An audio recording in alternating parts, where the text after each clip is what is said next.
la 106esima Popolarissima, 110 anni di storia della Trevigiani. Il tempo ci ha dato una mano, speriamo di poter andare sul gradino più alto.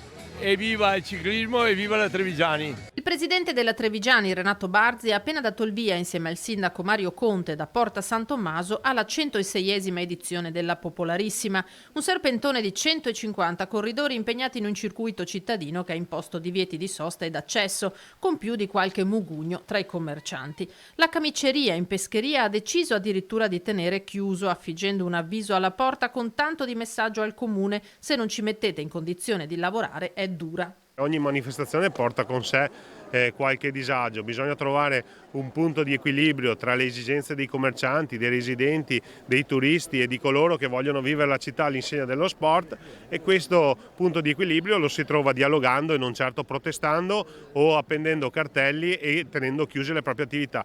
Davanti a quel negozio oggi c'erano centinaia di persone che passeggiavano nonostante la manifestazione, quindi forse insomma è stata una protesta un po' troppo frettolosa. Qualcuno protesta, magari qualcuno che non ha vissuto sempre tutti questi eventi e non ha vissuto magari la città e proprio la piazza nostra.